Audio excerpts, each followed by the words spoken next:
So question 22 says convert the following degree measure into radian measure. Before I go into that, let's just talk about degrees with respect to a circle. So remember, if you start here and rotate all the way around the circle back to here, this was 0 degrees where I start at, but it also ended up being 360 degrees. So we notice that if you only go a fourth of the way around the circle, we know that from here to here would be the 9 degree mark.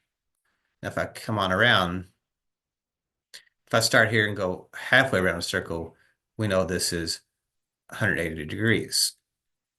So that's degree measure. Now, another way to measure an angle is using arc length divided by the radius. So the arc length, so if I want to go from here, you have to forgive me how, if I want to go here, that this would be considered an arc length. If I divide that arc length by the radius, then that's going to be what we call a radian measure. Now, let's suppose this was a 4-inch diameter circle. I could find the circumference of the circle. We know the circumference of the circle is pi times the diameter. So if the radius is 4, we know that the diameter has got to be 8, and the circumference would be 8 times pi. So if I multiply 8 times pi, that gives me the circumference. But that 8 pi is the total distance around the circle. Arc length is only traveling from here to here. So that's a fourth of the circle. So my arc length, a lot of times we use S, it's going to be actually the circumference divided by what fraction of the circumference we have, which would be 4. So what we would have as far as arc length goes is this 8 pi divided by 4. So 8 pi divided by 4. That would give us our arc length. Now, our arc length, if we divide that by the radius, which is 4, that turns into what we call radian measure. So if I divide that answer by 4, that gives me what's called radian measure. So 90 degrees is approximately 1.57 radians, or rad, if you will. Rad is a kind of the abbreviation.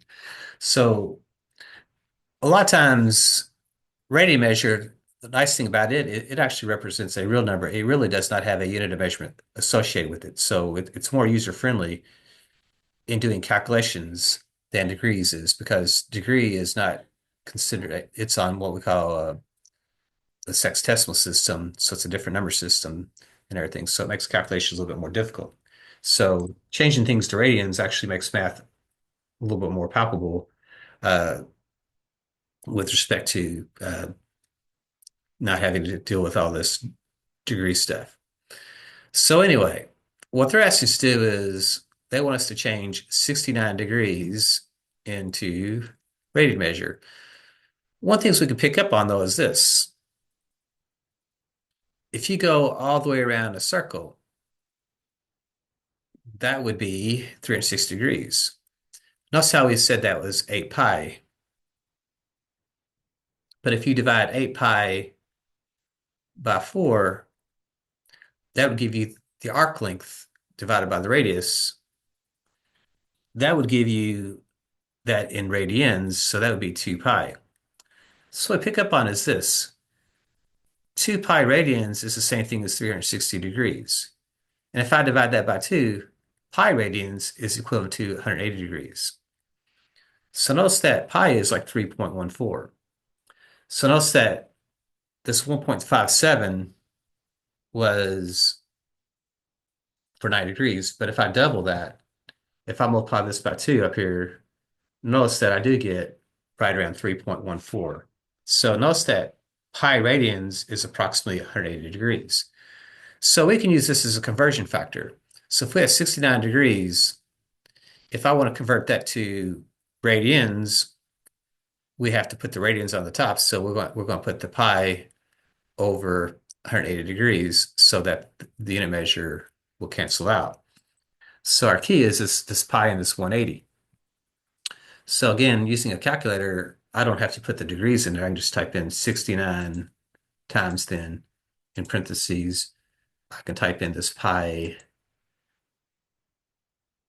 divided by 180, and that'll change it into radian measure. So that would be like 1.20. And that should make sense since 90 degrees is 1.57 radians, 69 degrees should not quite be 1.57. So if we round that to the hundredths place, that would be 1.20. So 1.20 rad, or a lot of times we don't have to put that in there. We just say 1.20. But 1.20 rad is kind of how we can express that as well. So we can multiply by the conversion factor, which is pi over 180. Now, what we can do is if we change our calculator mode into radian mode, notice how it's in radians. What I can do is type in, let's quit this. I can type 69 degrees into the calculator by hitting second angle 1. If I hit enter, it'll change it into radians for me. So I said I do get 1.20, same exact number, but just using the calculator. So the calculator has the ability to just make sure you're in the correct mode. If you're in radian mode, then you literally can just type in the 69 degrees. So 69, second angle, degree. And it'll hit, if you hit enter, it'll automatically turn into radians.